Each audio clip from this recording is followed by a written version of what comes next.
एक गरीब किसान रहता था। उसके दो बच्चे थे, मीना और मोनू। दोनों बहुत ज्यादा समझदार थे। किसान उन दोनों से बहुत प्यार करता था। सीमा मीना और मोनू की सौतेली मां थी।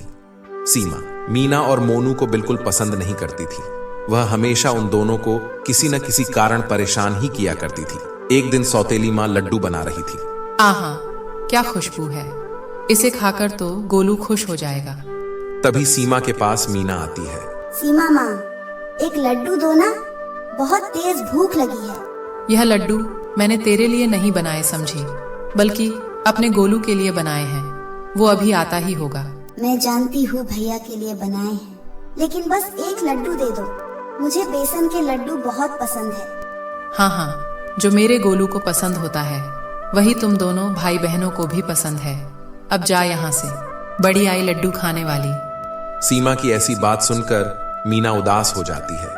तभी वहां गोलू आता है। वह बड़ी करक आवाज में बोलता है, माँ, मुझे कुछ खाने को दो जल्दी, बहुत भूख लगी है। सीमा उसके लिए लड्डू लेकर आती है। गोलू लड्डू खाने लगता है। कैसे लगे तुझे बेसन के लड्डू? ठीक तो बने हैं ना? माँ, और लड्डू लेकर आओ, और भूख लगी है। हाँ हाँ, अभी लाती हूँ। तेरे लिए ही तो बनाए हैं। देखते ही देखते गोलू बहुत सारे लड्डू खा लेता है। मीना वहां खड़ी होकर उदास भरी नजरों से देख रही थी। थोड़ी देर बाद गोलू के ज्यादा लड्डू खाने के वजह से बहुत तेज पेट में दर्द होता है। माँ, मर गया मैं तो। बहुत तेज पेट दर्द कर रहा है। क्या हुआ मेरे लाल? पता नहीं, बहुत तेज पेट दर्द हो रहा है।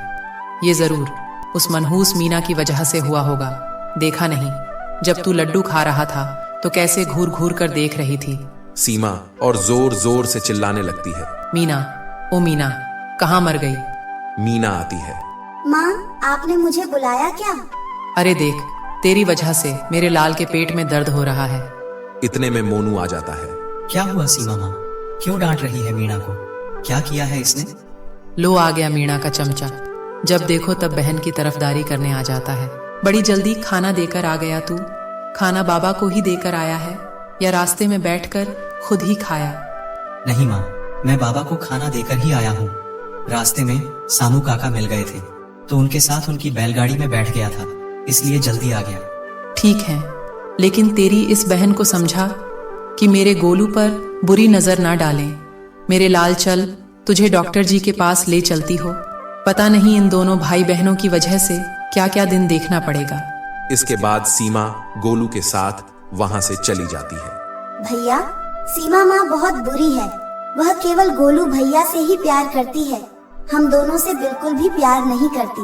अगर हमारी माँ होती तो वह भी हमसे ऐसे ही प्यार करती। मैं सीमा माँ की शिकायत बाबा से करूँगी। नहीं मीना, ऐसा नहीं कहते। अब से सीमा माँ हमारी माँ है। उन्हें थोड़ा गुस्सा ज्यादा आता है ना, बस इसलिए ऐसा बोलती है। तुम बाबा से कुछ मत कहना, वरना वह दुखी हो जाएंगे। ठीक है भैया, अगर आप कहते हैं तो नहीं कहूँगी। अगली सुबह किसान अपने घर आता है। उसके सिर पर चोट लगी होती है। तभी मीना अपने कमरे में से आती है। ये क्या हुआ बाबा? आपके सिर से खून कैसे बह रहा है? माँ, जरा जल्दी आइए। अरे क्या हुआ? क्यों चिल्ला रही है? कौन सी आफत आ गई? तभी वो किसान को देखती है। ये क्या कर लिया? इतना खून निकल रहा है। खेत से लौटकर घर ही आ रहा था। गांव के नुक्कड़ पर कुछ बच्चे गिल्ली डंडा खेल रहे थे। अचानक गिल्ली आकर मेरे सर में लग गई। इससे पहले मैं उसे देख पाता, वह वहां से भाग गए। हे भगवान, ऐसे बदमाश और बेगरैल बच्चों की वजह से चोट लग गई। आपको थोड़ा संभल कर चलना था। अरे बाबा, क्या आप भी देखकर नहीं चल सकते थे? लग गई ना गिल्ली सर पर। अच्छा, तो ये सब तेरा किया धरा है। नालायक, तूने ही गिल्ली मारी है। अरे बाबा, मैं तो गिल्ली आराम से ही उछाली थी। आप पता नहीं कहां से बीच में आ गए। अब इसमें मेरी गलती थोड़ी ना हुई। देखो देखो नालायक को, कैसे जुबान लड़ा रहा है। अरे हो गई होगी गलती। आप तो मेरे लाल के पीछे ही पड़ गए। मीना अंदर से दवा लेकर आती है। बाबा लाइए, मैं आपकी चोट पर दवा लगा देती हूँ। इससे आपकी चोट जल्द ही भर जाएगी। हाँ मेरी बच्ची, ले लगा दे।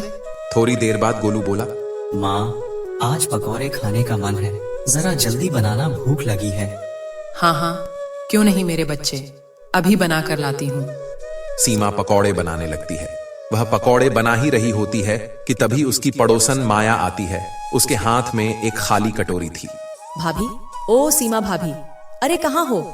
हाँ बोलिए माया भाभी, कैसे आना हुआ? अरे सीमा भाभी, मेरे पति आज काम पर गए हैं, थोड़ी देर में आते ही होंगे।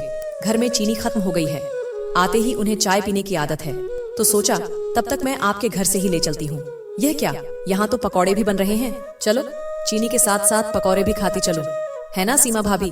क्यों नहीं भाभी, लेकिन अभी तो मैं बच्चों के लिए बना रही हूँ। चलो कोई नहीं, तुम मुझे बस चीनी दे दो। यह सब बातें मीना और मोनू सुन रहे थे। उसके बाद मीना और मोनू उन दोनों के सामने से गुजरते हैं। अरे बच्चों, देखो तो आज तुम्हारी माँ ने तुम्हारे लिए क्या बनाया है। पकौड़े, आ जाओ, पकौड़े खाकर देखो, कितने स्वादिष्ट हैं। सही कहा ना सीमा भाभी? हाँ हाँ, बच्चों के लिए ही तो बना रही हूँ, खा लो बच्चों। मीना और मोनू दोनों को एक नजर देखते रहते हैं। अरे देख क्या रहे हो, आ जाओ। उसके बाद दोनों पकौड़े खाने लगते हैं। सीमा दोनों को बड़ी हैरानी से देखती है और मन में बोलती है, अरे अरे बस भी करो नालायको, सारे पकौड़े खा जाओगे क्या? मेरे गोलू के लिए तो छोड़ दो, लगता है ये दोनों तो कुछ भी नहीं छोड़ेंगे। अच्छा सीमा भाभी, बिट्टू के पापा आ गए होंगे, अब मैं चलती हूँ, वह घर पर मेरी राह देख रहे होंगे। ठीक है भाभी। मीना और मोनू बहुत भूखे थे और अपनी तेज भूख के कारण दोनों सारे पकौड़े खा जाते हैं। बहुत चालाक बनते हो ना तुम दोनों। उस समय माया के सामने मैं तुम दोनों को कुछ नहीं कह सकती थी, वरना वह समझती कि सौतेली माँ दोनों बच्चों को परेशान करती है। लेकिन सजा तो जरूर मिलेगी। आज से 2 दिन तक तुम दोनों को खाना नहीं दूंगी, तभी अक्ल ठिकाने आएगी तुम्हारी।